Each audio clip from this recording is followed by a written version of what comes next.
नमस्ते, हरियाणा तक देख रहे हैं आप और मैं हूं आपके साथ राहुल यादव। प्रदेश कैबिनेट में जो मंत्री हैं अनिल विज, वो काफ़ी चर्चा में रहते हैं। कई बार वो इस तरह के बयान देते हैं जिसमें वो कांग्रेस पार्टी पर, उनके नेताओं पर टिप्पणी करते हैं, जो न सिर्फ स्टेट लेवल पर बल्कि राष्ट्रीय स्तर पर भी उनके बयानों को लेकर काफ़ी विवाद होता है। लेकिन इस बार हरियाणा के ही एक दूसरे मंत्री हैं, उन्होंने अनिल विज पर ऐसा बयान दे दिया कि मंत्री जी के लिए फिर मामला थोड़ा गड़बड़ा गया। मैं बात कर रहा हूं प्रदेश कैबिनेट का हिस्सा और इसराना सीट से विधायक मंत्री कृष्णलाल पंवार की। कृष्णलाल पंवार से दरअसल रोहतक में जब वो थे शनिवार को, तो उनसे एक सवाल पूछा गया कि जो 42 विधानसभा सीटों पर जहां बीजेपी की हार हुई उन पर प्रभारी लगाए गए और नायब सैनी कैबिनेट में जितने भी मंत्री शामिल हैं उन सबको कहीं ना कहीं किसी न किसी सीट की जिम्मेदारी दी गई है, तो फिर नंबर 2 पर आने वाले सबसे पावरफुल मंत्री कहे जाने वाले अनिल विज को क्यों नहीं किसी सीट का प्रभारी बनाया गया।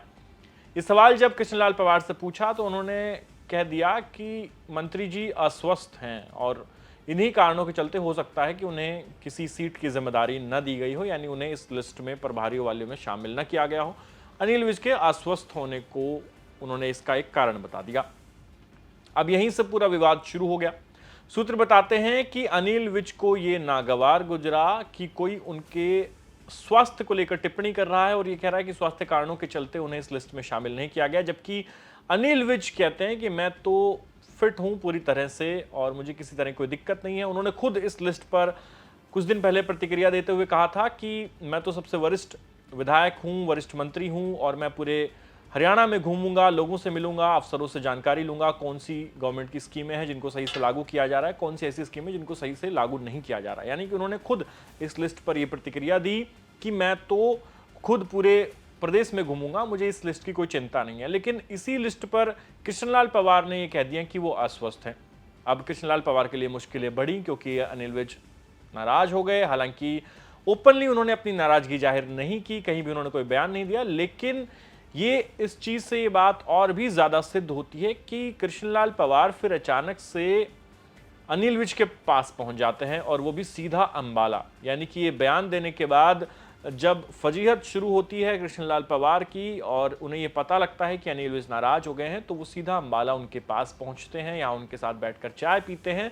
लेकिन दोनों मीडिया में इस पूरे मामले को लेकर कोई बात नहीं करते, यानी कि जो विवाद है इसको लेकर दोनों की तरफ से कोई बयान नहीं दिया जाता। लेकिन राजनीतिक गलियारों में अब इस बात की चर्चा है कि आखिरकार अचानक कृष्णलाल पंवार को बिना किसी शेड्यूल के, बिना किसी पूर्व निर्धारित मीटिंग के यूं अनिल विज से उनका मिलना, उनके आवास पर जाना, उनके साथ चाय पीना, ये कहीं ना कहीं इस बात को दिखाता है कि अनिल विज के उस प्रभारी वाली लिस्ट में शामिल होने के पीछे जो उनकी अस्वस्थता का कारण कृष्णलाल पंवार ने दिया था वो विज साहब को पसंद नहीं आया और कृष्णलाल पंवार ये नहीं चाहते कि उनका अनिल विज से कोई बैर हो या फिर पार्टी में किसी भी तरह का कोई मनमुटाव दो मंत्रियों के बीच में हो। इसको लेकर उन्होंने खुद से ही पहल कर दी और खुद अनिल विज के पास चले गए और अनिल विज के साथ बैठकर चाय पी। अब इसके बाद माना यह जा रहा है कि अनिल विज और कृष्णलाल पंवार के बीच में चीजें ठीक हो गई हैं। कृष्णलाल पंवार ने समय रहते मामले को संभाल लिया, रायता ज्यादा फैलने नहीं दिया और इसमें उनकी भी समझदारी को लोग उनकी समझदारी की दाद दे रहे हैं। कह रहे हैं कि कृष्णलाल पंवार ने अच्छा किया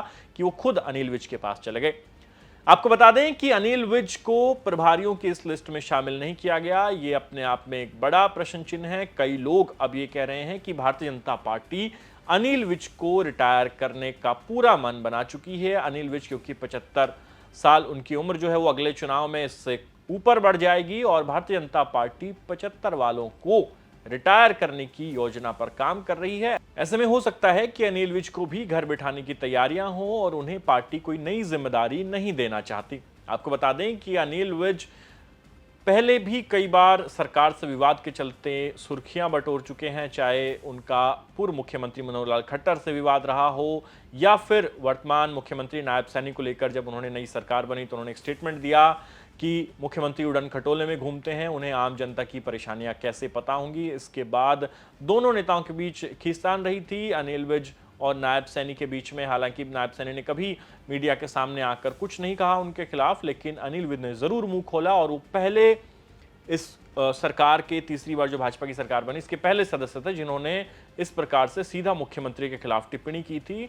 और इसके बाद से भारतीय जनता पार्टी की अंतर्कलह पर काफी एक तरीके से सुर्खियां बनने लगी और सब ये जानना चाहते थे कि आखिर अनिल विज इतने नाराज क्यों हैं। इसकी वजह भी यही थी कि अनिल विज के काम नहीं हो रहे थे, उनके कहने से अफसरों का तबादला, अफसरों का सस्पेंशन नहीं हो रहा था और उन ग्रीवेंस की जो मीटिंगें होती थी, जहां बैठकें होती थी, लोगों की समस्या वो सुनते थे, तो उन पर अगर कोई आदेश वो देते थे तो उनकी पालना नहीं हो रही थी, जिस पर अनिल विज नाराज थे। इसके बाद अनिल विज के कहने पर कुछ अफसरों का ट्रांसफर भी किया गया, उनके जिले के एसपी वगैरह बदले गए।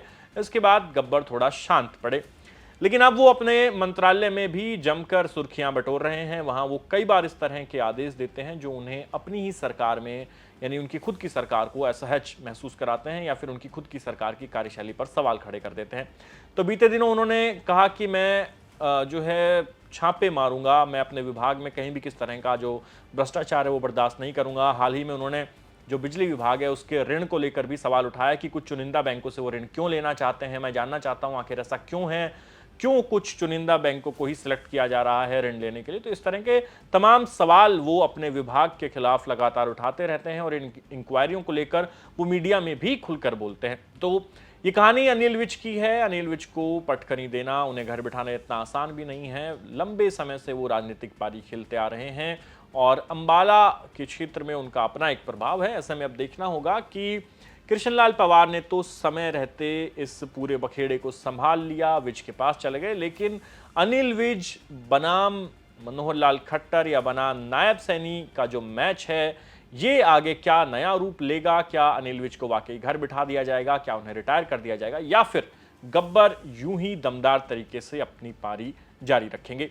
आपका इस पूरे मसले पर क्या कहना है, आप हमें कमेंट सेक्शन में लिख के जरूर बताएं और प्रदेश की तमाम खबरों के लिए देखते रहिए हरियाणा तक। धन्यवाद।